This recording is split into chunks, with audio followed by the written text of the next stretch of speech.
Hello friends, welcome to Geetanjali's note making classes. आज जिस topic पर हम नोट बना रहे हैं वो है बीएड फर्स्ट सेमेस्टर का प्रोस्पेक्टिव्स इन चाइल्ड डेवलपमेंट का unit 3 childhood as a period of socialisation का सेक्शन 4 सोशलाइजेशन।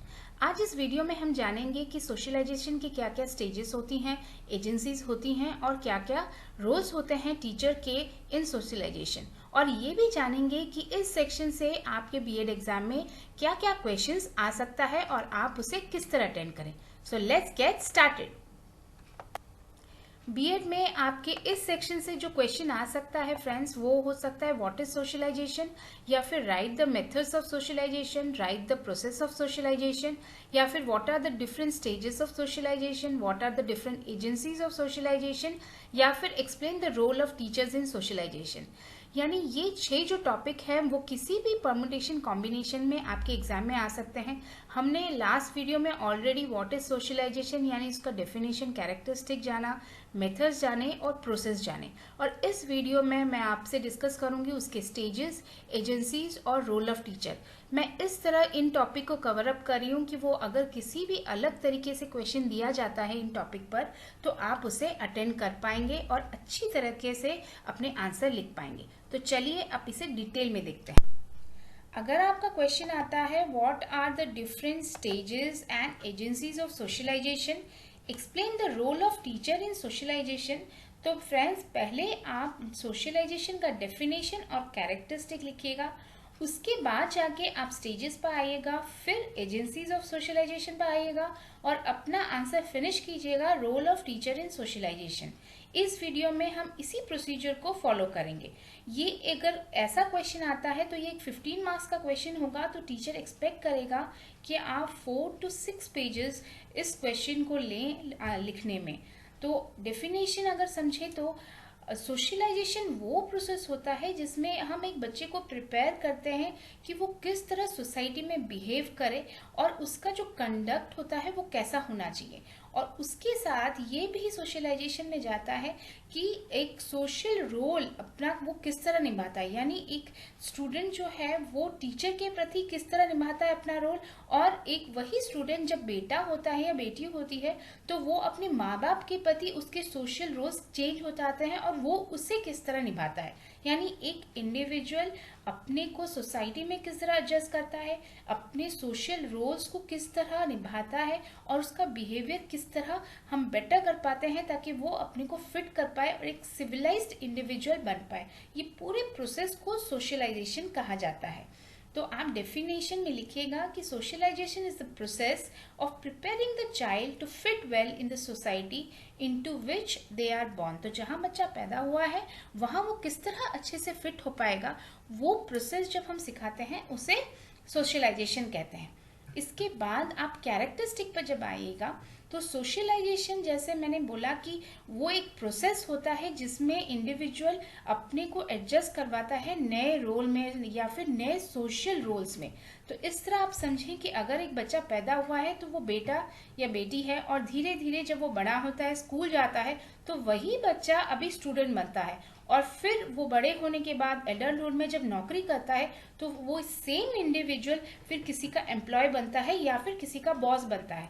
तो यहाँ उसके सोशल रोल्स चेंज हो रहे हैं एंड ओवर द टाइम वो अलग अलग फेजेस में जा रहे हैं और ये चीज कंटिन्यू होती रहती है। यानी सोशलाइजेशन एक ऐसा प्रोसेस है जो कंटिन्यू होता है, कब से? बर्थ से लेकर डेथ तक। तो ये आपको लिखना है, ये कंटिन्यूस प्रोसेस है, बर्थ से लेकर डेथ तक होता है। और उसके साथ ये जो प्रोसेस है उसे कुछ चीज़ें हमें इंडिविजुअल को बतानी पड़ती हैं, एक प्रोग्राम तरीके से समझाना पड़ता है कि किस तरह बिहेव करना चाहिए, किस तरह नहीं करना चाहिए। तो इसे हम कहते हैं विजिबल होता है कि सोशलाइजेशन प्रोसेस जो प्रिपरेशन होता है वो विजिबल होता है। और कभी कभी वो इनविजिबल होता है, यानी जो बच्चे होते हैं वो दूसरों को देख के भी सीख जाते हैं। तो वही चीज है कि ये कंटिन्यूस होता है, बर्थ से लेकर डेथ तक होता है, और ये या तो विजिबल हो सकता है ये प्रोसेस या इनविजिबल हो सकता है। और एक चीज जो सोशलाइजेशन लाती है इंडिविजुअल में वो है सोशल मैच्योरिटी।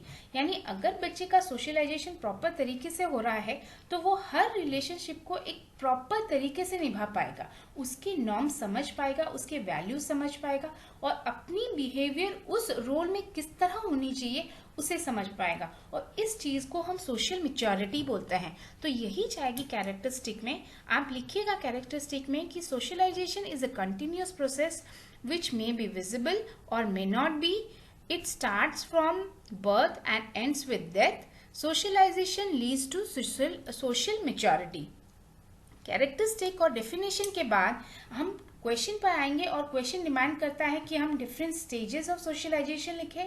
तो स्टेजेस ऑफ सोशलाइजेशन में 4 स्टेजेस होती हैं। एक primary stage, primary socialisation, second होता है डेवलपमेंट सोशलाइजेशन, थर्ड होता है एंटीसिपेटरी सोशलाइजेशन, और फोर्थ होता है रीसोशलाइजेशन।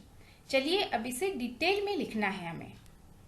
प्राइमरी सोशलाइजेशन, जिस तरह ये नाम ही बता रहा है कि ये प्राइमरी है, यानी फर्स्ट लेवल ऑफ सोशलाइजेशन है, फर्स्ट सोशलाइजेशन है जो बच्चा सीखता है। यानी जन्म के बाद जो चीज़ें वो नई नई सीखता है परिवार से, चाहे वो बातचीत करना हो, परिवार के नियम जानना हो, ये सारी चीज़ें जाएंगी प्राइमरी सोशलाइजेशन में। तो इसके जो कैरेक्टरिस्टिक होंगे, यानी ये एक बेसिक सोशलाइजेशन होगा, एसेंशियल सोशलाइजेशन होगा, परिवार से रिलेटेड होगा, इन्फेंसी स्टेज में होगा, उसके साथ यहाँ बच्चे का लैंग्वेज डेवलपमेंट, कॉग्निटिव डेवलपमेंट और परिवार के रूल्स एंड रेगुलेशन जानने इसके सबसे इंपॉर्टेंट फैक्टर्स होंगे। उसके साथ ये एक इनफॉर्मल टाइप ऑफ सोशलाइजेशन होगा, यानी ऐसा सोशलाइजेशन जो प्लान्ड नहीं होता, कोई टाइम बाउंड नहीं होता, उस तरीके का सोशलाइजेशन होगा।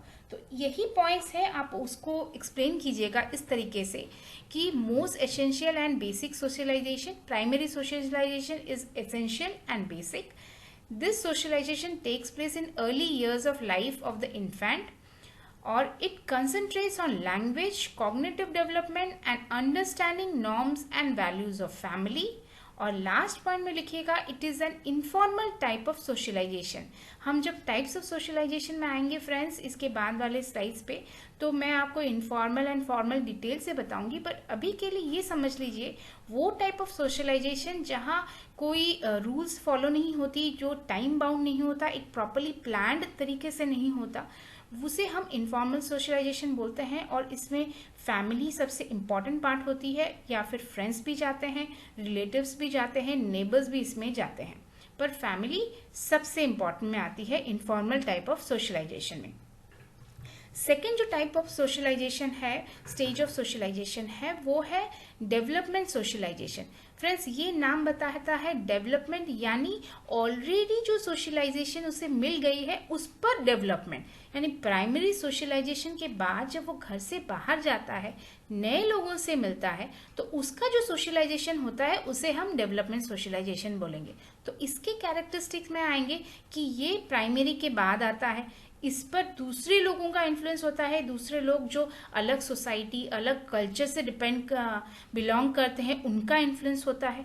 और ये एक ऐसा सोशलाइजेशन होता है जो हमेशा कंटिन्यूस चलता रहता है, क्योंकि आप जब घर से बाहर जाते हैं लाइफ लॉन्ग, आज स्कूल में आपके नए लोग मिलते हैं, उसके बाद जब नई जॉब होती है तो और डिफरेंट टाइप के लोग मिलते हैं, और यहाँ क्या होता है धीरे धीरे जिस तरीके से एक इंडिविजुअल की जो सोशल रोल है चेंज होती जाती है, उसी की तरीके से उसका सोशलाइजेशन भी चेंज होता जाता है। और ये जो चेंज टाइप ऑफ सोशलाइजेशन होता है उसके नए रोल में, जिस तरह के एक नए कंपनी ज्वाइन कर रहा है, शादी कर रहा है, या फिर उसके चिल्ड्रन जन्म हुए हैं तो वो ग्रैंड पेरेंट बना है, तो यहाँ जो उसके सोशल रोल्स चेंज हो रहे हैं उसमें जो डेवलपमेंट आती है इंडिविजुअल में, उससे हम डेवलपमेंट सोशलाइजेशन बोलते हैं। तो ये एक ऐसा सोशलाइजेशन है जो कंटिन्यूअस चलता है टिल एंड। तो इसी को आप एक्सप्लेन कीजिएगा। आप लिखिएगा it is acquired over primary socialisation, यानी प्राइमरी सोशलाइजेशन के ऊपर ये एक्वायर होता है। It is developed when an individual moves with people with other group, culture and society. तो ये उस वक्त इवॉल्व होता है या डेवलप होता है जब एक इंडिविजुअल अलग तरीके के लोगों से मिलता है, ऐसे लोग जो अलग ग्रुप से बिलोंग करते हों, कल्चर से बिलोंग करते हों या सोसाइटी से बिलोंग करते हों। In this new expectations and roles are achieved like marriage and new job। तो जिस तरह मैंने आपको बताया कि जब एक नया सोशल रोल आता है तो वो जिस तरह अडॉप्ट करता है, उसे जो जो चीज़ें वो अपने अंदर चेंजेस लाता है उसे डेवलपमेंट सोशलाइजेशन में गिनते हैं हम। और उसके साथ new learning are added and blended with the old model. तो फ्रेंड्स इसका मतलब ये है कि जब एक इंडिविजुअल अपने स्कूल लाइफ को ख़त्म करके अपनी प्रोफेशनल लाइफ में एंटर करता है, यानी जॉब करना शुरू करता है, तो वो नई तरीके से सोशलाइज्ड होता है। पर इसका मतलब ये नहीं है कि वो अपनी जो पुरानी लाइफ है, स्कूल लाइफ की जो सोशलाइजेशन है, वो भूल जाता है। वो उसे भी याद रखता है और ये नई चीज़ों को भी याद रखता है। तो ये एड ऑन होती हैं ये नई चीज़ें एक इंडिविजुअल में, और वो उसकी कैरेक्टर में, उसके बिहेवियर में ब्लेंड हो जाती हैं। और लास्ट पॉइंट, ये कंटिन्यूअस प्रोसेस है, it is a continuous process and takes place throughout life. तो ये सोशलाइजेशन यानी development socialisation till the end एक इंडिविजुअल का चलता रहता है। थर्ड स्टेज ऑफ सोशलाइजेशन जाएगा एंटीसिपेटरी सोशलाइजेशन। एंटीसिपेट यानी आशा, तो उस तरीके की सोशलाइजेशन जो किसी आशा के लिए किए जाए। तो एग्जाम्पल में अगर आप लें, तो अगर एक इंडियन चाहता है अमेरिका में जाकर सेटल होने का, तो जिस तरह की चेंजेस वो अडॉप्ट करेगा, यानी उनकी भाषा सीखेगा, उनकी जीवन शैली सीखेगा, उनके कल्चर सीखेगा, तो उसे हम एंटीसिपेटरी सोशलाइजेशन कहते हैं। यानी वो सोशलाइजेशन या वो तरीके जब एक इंडिविजुअल सीखता है किसी और के कल्चर के, जो उसका अपना नहीं होता, पर उसके फ्यूचर के लिए, उसके एक गोल पाने के लिए या उनके ग्रुप को ज्वाइन करने के लिए, एक आशा के लिए जब वो सीखता है, तो उसे एंटीसिपेटरी सोशलाइजेशन कहा जाता है। उसमें आप लिखिएगा कि individual learn the culture of groups to which they don't belong for future goal. यानी वो कल्चर वो सीखता है जिसे वो खुद बिलोंग नहीं करता, पर क्यों सीखता है? क्योंकि वो अपनी फ्यूचर गोल के लिए उन्हें सीखता है, उसे एंटीसिपेटरी कहा जाता है। और it occurs when individual socialise themselves in the culture of a group with the anticipation of joining the group. यानी वो आशा में कि वो उस ग्रुप को ज्वाइन कर पाए, उसके लिए वो जो सोशलाइजेशन या सोशलाइज होता है, नई बिहेवियर सीखता है, उसे एंटिसिपेटरी सोशलाइजेशन कहा जाता है। फोर्थ जो है वो है रीसोशलाइजेशन। यानी इसमें जो इसका सबसे बड़ा कैरेक्टरिस्टिक है कि ये एक टेम्परेरी सोशलाइजेशन होता है। यानी एक इंडिविजुअल में जब कोई सडन चेंज आता है उसकी सोशल लाइफ में, तो नई कैरेक्टरिस्टिक जो वो अडॉप्ट करता है, जैसे कि कोई हॉस्टल लाइफ हो, कोई नया जॉब हो, पर जब वो उस लाइफ से निकल आता है तो वो उस लाइफ का जो नया जो सोशलाइजेशन उसने अडॉप्ट किया था, वो कंप्लीटली उसे भूलकर अपनी ओल्ड सोशलाइज्ड लाइफ को वो मेंटेन करता है, उसे हम रीसोशलाइजेशन बोलते हैं। फ्रेंड्स, डेवलपमेंट सोशलाइजेशन में जो नई चीजें वो सीखता है वो पुरानी चीजों के साथ एड ऑन होती है, पर रीसोशलाइजेशन में जो नई चीजें वो सीखता है वो जब सिचुएशन चेंज होता है तो कंप्लीटली उसे भूल जाता है, कह सकते हैं, या फिर कंप्लीटली उसे यूज ही नहीं करता। तो रीसोशलाइजेशन का जो सबसे बड़ा कैरेक्टरिस्टिक है वो ये है कि ये टेम्परेरी बेस्ड होता है। तो इसमें आप लिखिएगा कि it occurs when social life radically change like hostel life and behaviour to roommates. तो जब कोई रेडियल चेंज आता है, कोई सडन चेंज आता है, बड़ा चेंज आता है, जैसे कि हॉस्टल लाइफ हो, तो यहाँ देखा जाता है रीसोशलाइजेशन। In this, the individual develop new temporary behavior for adjustment to new surrounding.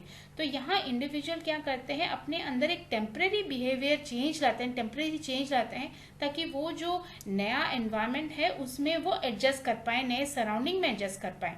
It is reversible and when situation changes, he re-socialized to old behavior. यानी ये रिवर्सिबल होता है, और जब नई सिचुएशन आती है, यानी वो सिचुएशन चेंज हो गई, कोई और सिचुएशन या पुरानी सिचुएशन आती है, तो वो रीसोशलाइज हो जाता है अपने ओल्ड बिहेवियर को। नेक्स्ट जो पार्ट क्वेश्चन आपसे पूछ रहा है वो है एजेंसीज ऑफ सोशलाइजेशन। एजेंसीज यानी कौन कौन सी वो चीज़ें हैं जो एक इंडिविजुअल को सोशलाइज करवाती हैं। तो इसमें 2 टाइप ऑफ एजेंसीज जाएंगी ऑफ सोशलाइजेशन में। एक है फॉर्मल एजेंसी और दूसरा है इनफॉर्मल एजेंसी। फॉर्मल एजेंसी में फ्रेंड्स जाएंगी जहां एक फॉर्मल तरीके से बच्चों को सिखाया जाता है सोशलाइज्ड होना, एक डिसिप्लिन सिखाई जाती है, एक प्लान्ड करिकुलम होता है, एक टाइम बाउंड होता है, उसे हम फॉर्मल एजेंसी बोलते हैं, या फिर उसे फॉर्मल सोशलाइजेशन कहा जाता है। और जो एजेंसीज देती हैं फॉर्मल सोशलाइजेशन उसे फॉर्मल एजेंसी कहा जाता है।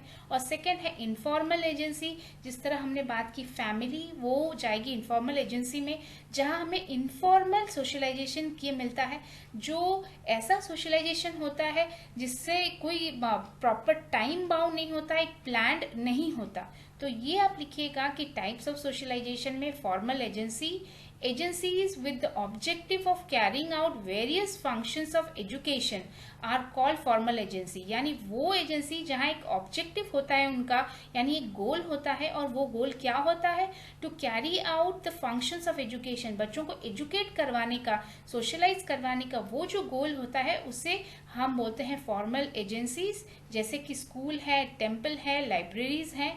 और सेकेंड है informal agencies, institution that transmit culture and knowledge from one generation to another in an unorganised manner.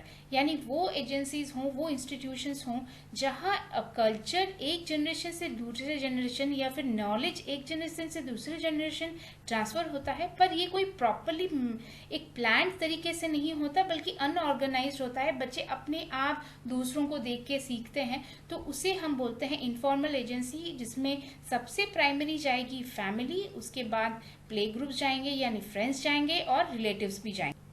Type of agencies के बाद आपको कुछ इंपॉर्टेंट एजेंसीज को एक्सप्लेन भी करना होगा, जैसा कि स्कूल में आप लिखिएगा कि ये एक फॉर्मल एजेंसी होती है क्योंकि ये एक प्लान तरीके से बच्चों को सिखाया जाता है, ये एक ऑब्जेक्टिव बेस्ड होता है, और यहाँ बच्चों को कोशिश की जाती है कि उन्हें इतना नॉलेज दिया जाए कि वो अपनी लाइफ सक्सेसफुली जी पाएं, और उसके लिए उन्हें डिफरेंट फील्ड से नॉलेज दी जाती है, जैसे कि लैंग्वेज हो, मैथमेटिक्स हो, साइंस हो, वोकेशनल एजुकेशन हो, यानी वो एजुकेशन जो नौकरी देते हैं, अर्निंग देते हैं, वो एजुकेशन हो, फिजिकल एजुकेशन हो, स्पोर्ट्स एंड गेम्स, ये सारी चीज़ों को स्कूल में दी जाती है बच्चों को, ताकि बच्चे एक इंडिपेंडेंट लाइफ जी पाए, एक सक्सेसफुल लाइफ जी पाए सोसाइटी में। तो इसी को आप एक्सप्लेन कीजिएगा स्कूल के अंडर कि it is one of the formal agencies of socialisation. तो सोशलाइजेशन के जो फॉर्मल एजेंसीज है उसमें से ये one of the most important होता है।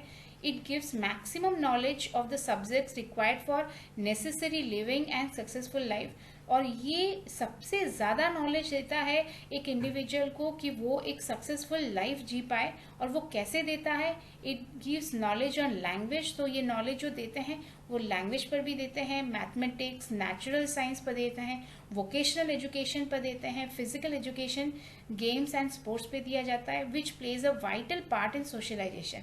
और ये सारी जो चीज़ें होती हैं वो एक इंडिविजुअल के सोशलाइजेशन के लिए एक बहुत बड़ा पार्ट निभाती हैं। फैमिली आप सेकंड में लिखिएगा, और इसका जो फैमिली का कैरेक्टरिस्टिक है वो ये है कि ये प्राइमरी सोशलाइजेशन करवाता है, और ये इनफॉर्मल सोशलाइजेशन का सबसे बड़ा सोर्स होता है, एजेंसी होती है। उसके साथ फैमिली वो होता है जहाँ से बच्चा कल्चर सीखता है, अपनी फैमिली की फैमिली ट्रेडिशन सीखता है, और उसके साथ उसकी जो कैरेक्टर डेवलपमेंट होता है, पर्सनैलिटी डेवलपमेंट होती है, वो भी उसकी फैमिली से ही होती है, क्योंकि वो अपने माँ बाप को देखकर ऑब्जर्व करके बहुत सारी चीज़ें सीखता है। उसके साथ फैमिली वो जगह होती है जो एक इंडिविजुअल को सिक्योरिटी, लव एंड अफेक्शन देती है। तो यही आप चीज़ें लिखिएगा फैमिली में कि it is the most important informal agency of socialisation, यानी सोशलाइजेशन की जो इनफॉर्मल एजेंसीज हैं उनमें से सबसे इम्पॉर्टेंट ये होता है। It is a key institution in transmission of cultural heritage. Family ही वो चीज़ होती है जो ट्रांसमिट करती है, यानी देती है family heritage, cultural heritage from one generation to another generation, और it helps in shaping the basic character and personality of the child. Family के इन्फ्लुएंस से ही एक बच्चे का कैरेक्टर और पर्सनैलिटी डेवलपमेंट होता है, और उसके साथ a child gains a feeling of security and belongingness in a family. और फैमिली वो होती है जहाँ एक बच्चे को सिक्योरिटी की फीलिंग आती है, अपनेपन की फीलिंग आती है, वो होता है family. Next important agency of socialisation में जाएगा पीर ग्रुप। इसके कैरेक्टरिस्टिक्स में फ्रेंड्स आप लिखिएगा कि ये एक सेकेंड इम्पॉर्टेंट इनफॉर्मल एजेंसी होती है। इसकी जो ग्रुप होता है उसमें बच्चे ऑलमोस्ट सेम एज ग्रुप के बच्चे होते हैं, और उनका जो इन्फ्लुएंस देखा गया है वो बच्चों की सोचने की क्षमता, प्रॉब्लम सॉल्विंग कैपेसिटी, या फिर उनकी एक्टिविटीज़ हो, स्पोर्ट्स हो, वोकेशनल एक्टिविटीज़ हो, उसमें बहुत ज़्यादा देखा गया है। और उसके साथ बच्चे जब अपनी ग्रुप में रहते हैं तो उनमें लीडरशिप क्वालिटी हो, एडजस्टमेंट हो, या फिर शेयरिंग नेचर हो, कोऑर्डिनेशन हो, वो डेवलप करता है। तो उससे उनकी सेल्फ आइडेंटिफिकेशन और सेल्फ डिस्कवरी भी होती है। तो इसी को आप एक्सप्लेन कीजिएगा कि it is the second most important formal agency of socialisation where most of the members are of same age group. Peer group influence is seen in extracurricular activities, sports and vocational activities. So इनका influence activities में बहुत देखा गया है, sports में देखा गया है, vocational activities में देखा गया है, और it help in self identification and self discovery of an individual. दोस्तों का और फ्रेंड सर्कल का अगर सही इन्फ्लुएंस रहा तो बच्चे बहुत इन्वॉल्व करते हैं, उनका सोशलाइजेशन बहुत बेहतर तरीके से होता है और वो हम्बलनेस हो, काइंडनेस हो, ह्यूमैनिटी सीखते हैं। तो यहाँ उनकी आइडेंटिफिकेशन और सेल्फ डिस्कवरी भी होती है। और एक इम्पॉर्टेंट एजेंसी ऑफ सोशलाइजेशन में जाएगा सिनेमा। सिनेमा का जो सबसे बड़ा कैरेक्टरिस्टिक है वो ये है कि वो बहुत बड़े मास ऑफ लोगों को अवेयर करवा पाता है किसी एक चेंज के लिए। तो ये लोगों में ह्यूमन बिहेवियर में चेंज ला पाता है, हैबिट्स में चेंज ला पाता है, अवेयरनेस, सोशल एविल के प्रति लोगों में अवेयरनेस भी करवा पाता है। और डॉक्यूमेंट्री फिल्म्स जो बच्चों की एजुकेशन फिल्म्स होती है उससे बच्चे बहुत कुछ सीखते हैं। तो ये आप लिखिएगा कि it is a popular and powerful agency in modifying human behaviour and habit. So ये एक बहुत पॉपुलर और पावरफुल एजेंसी है जो ह्यूमन बिहेवियर को मॉडिफाई कर पाते हैं और उनके हैबिट्स चेंज कर पाती है। उसके साथ educational films like documentaries have great possibility in education of students. तो डॉक्यूमेंट्री जो फिल्म्स बनती है, एजुकेशन जो फिल्म्स बनती है, उससे बच्चों को सीखने के लिए बहुत कुछ मिलता है और वो बहुत हेल्पफुल होती है बच्चों के सोशलाइजेशन में। एजेंसीज ऑफ सोशलाइजेशन में नेक्स्ट आप लिखिएगा कि radio is a valuable supplement to classroom instruction. यानी रेडियो क्लासरूम इंस्ट्रक्शन के साथ एक नए इंस्ट्रक्शंस को बच्चों को बताने के लिए भी बहुत यूजफुल होता है। और एयर इंडिया रेडियो हर दिन डेली बेसिस पर स्कूल बच्चों के लिए प्रोग्राम्स लॉन्च करता है, like talks, dramas, discussion on geography, history and scientific values for students, जो उन्हें अवेयर करवाती हैं ये सारी सब्जेक्ट्स, उसके साथ सोशल नॉर्म्स, वैल्यूज और उनके सोशलाइजेशन में बहुत बड़ा योगदान करती हैं। उसके साथ जो लास्ट रखिएगा आप वो होगी mass media. It provides a multi sensory environment. Mass media friends या तो टेलीविजन जाता है या फिर इंटरनेट जाता है, और यहाँ क्या होता है, ये एक मल्टी सेंसरी एनवायरनमेंट होता है। यानी एक ऐसा एनवायरनमेंट जहाँ आप सुन भी रहे हैं, देख भी रहे हैं और लिख भी रहे हैं। तो यहाँ चीज़ें मल्टी सेंसरी होती हैं, तो इसका इफेक्ट जो होता है इंडिविजुअल पर वो बहुत बड़ा पड़ता है और it brings personal improvement of many individuals. तो इसकी वजह से इंडिविजुअल की जो पर्सनल इम्प्रूवमेंट होती है, क्योंकि यहाँ अंडरस्टैंडिंग बेटर होती है कि कौन सी चीज़ जो आप बताना चाहते हैं लर्नर को वो बेटर समझ पाता है, तो उसकी पर्सनल इम्प्रूवमेंट होती है। और इसकी वजह से it has made the world a global village. तो मास मीडिया की वजह से पूरी दुनिया पास आ गई है। आप एट टच ऑफ बटन, कोई अमेरिका में है उससे बात कर पाते हैं, उनसे चैट कर पाते हैं, तो वर्ल्ड पूरा एक ग्लोबल विलेज हो गया है। तो understanding of different cultures, different values बहुत ही ईजी हो गए हैं लोगों के लिए। और उसके साथ it is able to alter pattern of communication and interdependence. तो जबकि पूरी दुनिया एक छोटा स्पीयर में आ चुका है, तो लोग जिस तरह एक दूसरे से कम्युनिकेट करते हैं वो पैटर्न चेंज हो गया है, और उसके साथ उनकी जो इंटरडिपेंडेंसी थी एक दूसरे के साथ या फिर एक कल्चर के साथ अंडरस्टैंडिंग थी, वो भी चेंज हो गई है। क्वेश्चन का लास्ट पार्ट है कि टीचर्स रोल इन सोशलाइजेशन। तो फ्रेंड्स, बुक में इसके बारे में डायरेक्टली कुछ नहीं लिखा, बट मेथड्स ऑफ सोशलाइजेशन में जब आप जाएं तो वहाँ उसने एम्फेसिस दिया है कि स्कूल में क्या क्या चेंजेस आनी चाहिए, किस तरह हमें बच्चों को पढ़ाना चाहिए, या फिर हमारी किस तरह की करिकुलम होनी चाहिए, एक्टिविटीज़ होनी चाहिए, किस तरह कंडक्ट होना चाहिए स्कूल में कि बच्चों का सोशलाइजेशन हो। और वही चीज़ें यहाँ टीचर्स रोल में आपको मॉडिफाई करके लिखनी है। तो आप इस तरह लिखिएगा कि टीचर्स रोल इन सोशलाइजेशन में फर्स्ट पॉइंट आएगा सोशल एनवायरनमेंट इन क्लासरूम। यानी क्लासरूम का एनवायरनमेंट जो होता है वो बच्चों की सोशलाइजेशन में बहुत बड़ा पार्ट प्ले करता है। जो बच्चे स्कूल को आते हैं वो डिफरेंट कल्चर से बिलोंग करते हैं, डिफरेंट रिलीजन से करते हैं, डिफरेंट लैंग्वेजेस से करते हैं।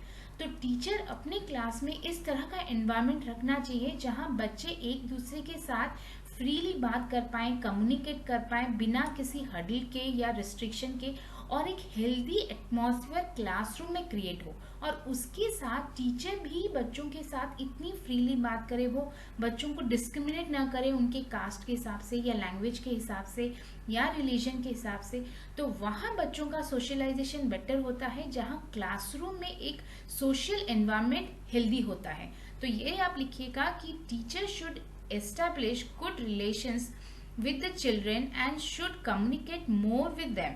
तो टीचर को बातें ज़्यादा करनी चाहिए, कम्युनिकेट बच्चों के साथ ज़्यादा करना चाहिए ताकि बच्चों को समझ पाए वो, और उसके साथ a teacher should create a healthy social environment in class, और टीचर एक हेल्दी एनवायरनमेंट क्लासरूम में एस्टैब्लिश करना चाहिए। सेकेंड जो पॉइंट आएगा वो है एनकरेजमेंट ऑफ ग्रुप वर्क। हम जब बोलते हैं सोशलाइजेशन की बात करते हैं, तो सोशलाइजेशन का मतलब है कि बच्चे सोसाइटी में अपने को एडजस्ट करें, यानी एक ग्रुप में एडजस्ट करें। तो वहाँ उसके लिए हमें बच्चों को स्कूल में ही, क्लासरूम में ही उन्हें ऐसे एक्टिविटीज देनी होंगी जहाँ वो ग्रुप में काम करें। एक ग्रुप में जब अलग कल्चर से लोग आके एक साथ काम करते हैं तो उनमें कोऑर्डिनेशन होता है, लीडरशिप क्वालिटी डेवलप होती है, टीम स्पिरिट डेवलप होती है, जो सोशलाइजेशन के लिए एक प्राइम फैक्टर्स हैं। तो इसको आप एक्सप्लेन कीजिएगा। The teacher should conduct good group activities to encourage the process of socialization in students। तो टीचर्स को ग्रुप एक्टिविटीज जो है, ग्रुप एक्टिविटीज कंडक्ट करनी चाहिए ताकि बच्चों में सोशलाइजेशन प्रोसेस बेटर हो, और उसके साथ this will facilitate team spirit in them. और ये क्या करेगा, बच्चों में फैसिलिटेट करेगा, एनकरेज करेगा, डेवलप करेगा उनमें टीम स्पिरिट।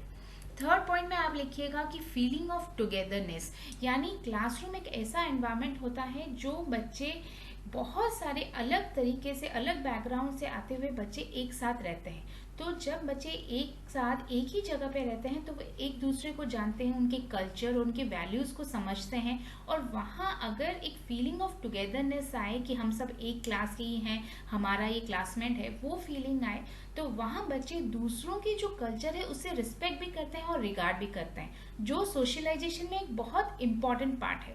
तो आप उसमें लिखिएगा कि children from different cultural backgrounds come to school, the teacher should develop the feeling of togetherness, यानी टीचर की रिस्पॉन्सिबिलिटी है कि वो बच्चों में डिस्क्रिमिनेट ना करें, बच्चों को एनकरेज करें कि वो एक दूसरे के साथ मिले और उनके अंदर फीलिंग ऑफ टुगेदरनेस आए in the children which makes them regard and respect other cultures. उससे क्या होगा कि वो दूसरों के कल्चर्स को रिगार्ड भी देंगे और रिस्पेक्ट भी देंगे। फोर्थ पॉइंट में आप लिखिएगा कि educate about social forces. Friends, social forces है कि वो तरीके के रूल्स एंड रेगुलेशन जो सोसाइटी में माने जाते हैं, चाहे वो लेजिस्लेटिव हो, जुडिशियरी सिस्टम हो, या फिर एक नॉर्मल नॉर्म हो जो सोसाइटी मानती है, तो वो हमें बच्चों को एजुकेट करवानी पड़ती है एज ए टीचर, ताकि वो समझ पाए कि एक smooth running of a society के लिए रूल्स एंड रेगुलेशंस क्यों बनाए गए हैं, और नहीं मानो तो क्या उसके प्रॉब्लम्स होंगे। तो ये अवेयरनेस एज अ टीचर हमें स्टूडेंट को देनी पड़ती है। तो वो लिखिएगा कि teacher should educate students about the social forces and values of the society and stress on is importance of following them. तो उनकी इम्पोर्टेंस की क्यों हम फॉलो करें उन चीज़ों को, वो भी बच्चों को समझाना पड़ता है। फिफ्थ में आप लिखिएगा कि problem solving attitude, teacher should replace his lecture method to discussion method and emphasis on development of problem solving and constructive thinking in students. यानी अगर हम चाहते हैं कि हमारे स्टूडेंट्स जो हैं, चिल्ड्रन जो हैं, वो सिविलाइज्ड बने और उसके साथ वो सोशलाइज बने, तो हमें उनमें एक प्रॉब्लम सॉल्विंग, यानी कोई भी प्रॉब्लम आ रहा है लाइफ में उसे किस तरह रिजॉल्व करें, वो एटीट्यूड उनके अंदर डेवलप हो, और उसके लिए उनकी एक कंस्ट्रक्टिव थिंकिंग, यानी एक ऐसी थिंकिंग जो बेहतर तरीके से कोई इम्प्रूव्ड एंड पॉजिटिव थिंकिंग उनके अंदर हम डेवलप करें। इसके लिए हमें बच्चों के साथ ज़्यादा मिलना चाहिए, ज़्यादा बातें करना चाहिए, और अपनी जो लेक्चर मेथड ऑफ स्टडीज़ है उसे कहीं ना कहीं डिस्कशन मेथड ऑफ स्टडीज़ पर शिफ्ट हो जाना चाहिए, क्योंकि डिस्कशन मेथड ऐसा होता है जहाँ टीचर एक क्वेश्चन या एक प्रॉब्लम देता है बच्चों को, और बच्चे अपने आप उसे एनालाइज करके, एक दूसरे के साथ बात करके, अपने प्रीवियस नॉलेज को देखकर उसे सॉल्व करते हैं। तो यहाँ बच्चों की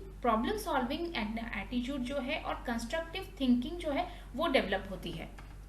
6 पॉइंट आप लिखिएगा कि सेल्फ एक्सप्रेशन, ये बहुत इंपॉर्टेंट होता है सोशलाइजेशन में कि बच्चा अगर शाय है, अपने को एक्सप्रेस नहीं करना, तो वो बड़े होकर ऐसा इंडिविजुअल नहीं बनेगा जो बहुत कुछ सोसाइटी के लिए कर पाए या फिर बहुत ही ज़्यादा सोशलाइज बन पाए। वो भी एक बहुत शाय इंडिविजुअल बनेगा बड़ा होकर। तो हमें वो चीज़ नहीं चाहिए हमारे स्टूडेंट में। हमें चाहिए कि वो अपने को एक्सप्रेस करें, अपनी सेल्फ आइडेंटिफिकेशन वो जाने, सेल्फ रियलाइजेशन उन्हें हो और अपनी जो स्ट्रेंथ है उसे वो समझ पाए। तो उसके लिए आप लिखिएगा कि students should be allowed to self express themselves through various activities, games and sports. तो हमें एकेडमिक के साथ स्कूल में activities, games, sports, dance, drawing competition, seminars, lectures और डिबेट्स, ये सारी चीज़ें इनकलकेट करनी चाहिए ताकि बेटर बच्चे अपने को एक्सप्रेस कर पाएं और which will help in developing their personality. उससे क्या होगा, उनकी पर्सनैलिटी डेवलपमेंट होगी and becoming emotionally stable individuals, और वो इमोशनली स्टेबल इंडिविजुअल्स बनेंगे। चलिए फ्रेंड्स, अब एक क्विक रिकैप करते हैं हमारे क्वेश्चन का। सोशलाइजेशन क्या होता है? सोशलाइजेशन एक ऐसा प्रोसेस होता है जिससे हम बच्चों को प्रिपेयर करते हैं कि वो सोसाइटी में बेटर फिट हो पाएं, यानी process of preparing the child to fit well in the society.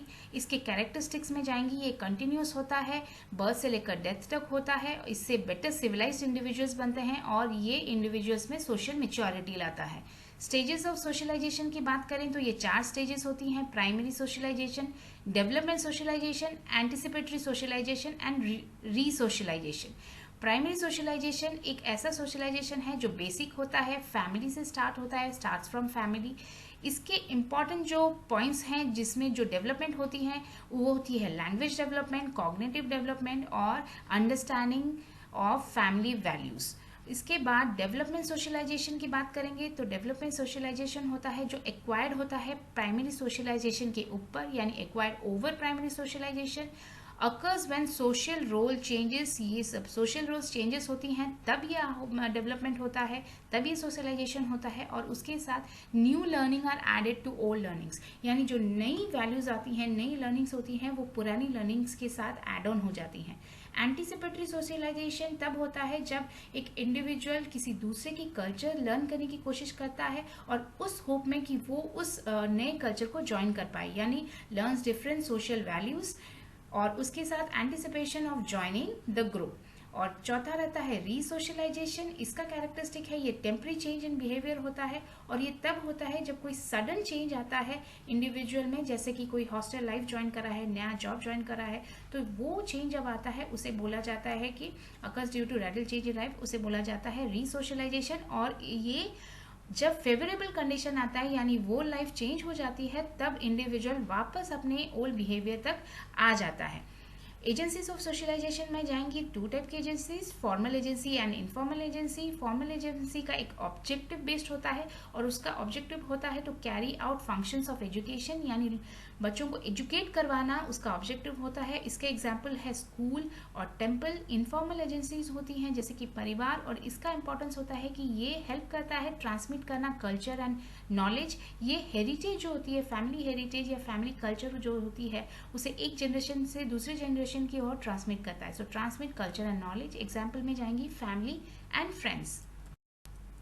इसके बाद एजेंसी में आपको एक्सप्लेन करना होगा स्कूल। तो स्कूल एक फॉर्मल एजेंसी होती है। इसका काम रहता है कि वो इतना नॉलेज दे इंडिविजुअल को कि वो अपनी एक इंडिपेंडेंट लाइफ जी पाए सोसाइटी में। तो वो gives knowledge of the subjects required for necessary living, और इसके लिए जो सब्जेक्ट्स के ऊपर वो ज्ञान देते हैं वो mathematics, language, physical development, vocational activities, science, ये सारी सब्जेक्ट्स होती हैं ताकि एक इंडिविजुअल एक इंडिपेंडेंट लिविंग और एक सिविलाइज्ड लिविंग कर पाए सोसाइटी में। फैमिली की बात करें तो मोस्ट इम्पॉर्टेंट इनफॉर्मल एजेंसी होती है। इससे ट्रांसमिट होता है कल्चरल हेरिटेज और ये शेप अप करता है एक इंडिविजुअल का बेसिक कैरेक्टर और उसकी personality, shaping the basic character and the personality of an individual. Pir group यानी फ्रेंड्स, उसमें जाएंगे। इसके जो ग्रुप मेंबर्स होते हैं वो सारे एक ही एज ग्रुप के होते हैं, members are of same age group, और ये हेल्प करते हैं इंडिविजुअल की सेल्फ आइडेंटिफिकेशन और सेल्फ डिस्कवरी में। सिनेमा की बात करें तो वो एक पावरफुल एजेंट होता है in modifying human behaviour and habits. ये एक ही साथ बहुत लोगों को इन्फ्लुएंस कर पाता है और सोशल एविल्स के बारे में लोगों को जागरूक भी करवाता है। रेडियो की बात करें तो ये एक वैल्यूएबल ऑडिटरी एड है और ये सप्लीमेंट करता है क्लासरूम इंस्ट्रक्शंस को। मास मीडिया की बात करें तो ये एक मल्टी सेंसरी एनवायरनमेंट क्रिएट करता है जिससे एक इंडिविजुअल सुन पाता है, देख पाता है, लिख पाता है एक ही साथ, और इसने वर्ल्ड को एक ग्लोबल विलेज बना लिया है और ये लोगों की कम्युनिकेशन जो पैटर्न है उसे चेंज कर पाता है। रोल्स ऑफ टीचर की बात करें तो roles of teacher in socialization रहेगा कि टीचर को अपने क्लासरूम में इस तरह का एनवायरनमेंट क्रिएट करना चाहिए जो सोशली हेल्दी एनवायरनमेंट हो, सोशल एनवायरनमेंट इन क्लासरूम, जिससे बच्चे एक दूसरे के साथ कम्युनिकेट कर पाएँ और टीचर्स के साथ भी। और उसके साथ टीचर को इनकरेज करना चाहिए ग्रुप एक्टिविटीज़ जो सोशलाइजेशन के लिए बहुत इंपॉर्टेंट है। बच्चों में फीलिंग ऑफ टुगेदरनेस डेवलपमेंट होनी चाहिए क्लासरूम में, और हमें एज टीचर्स एजुकेट करना चाहिए स्टूडेंट्स को अबाउट सोशल फोर्सेस। इसके साथ क्लासरूम में डिफरेंट एक्टिविटीज़ रखनी चाहिए और लेक्चर मेथड को एज डिस्कशन मेथड में होना चाहिए ताकि बच्चों में कंस्ट्रक्टिव थिंकिंग और प्रॉब्लम सॉल्विंग एटीट्यूड डेवलप हो। और लास्ट, बच्चों में सेल्फ एक्सप्रेशन के लिए different activities, sports, dance and drama होनी चाहिए ताकि उनकी सेल्फ आइडेंटिफिकेशन हो और वो एक इमोशनली स्टेबल इंसान बने और सिविलाइज्ड इंसान बने। फ्रेंड्स, इसी के साथ ये चैप्टर खत्म होता है। अगर आपको मेरा पढ़ाने का तरीका अच्छा लग रहा है, कॉन्सेप्ट क्लियर हो रही है, तो इसे लाइक कीजिएगा, फ्रेंड्स के साथ शेयर कीजिएगा, सब्सक्राइब ज़रूर कीजिएगा। मेरा नेक्स्ट वीडियो कॉन्फ्लिक्ट रेजोल्यूशन पे मैं बनाऊंगी, उसे देखिएगा। Thank you.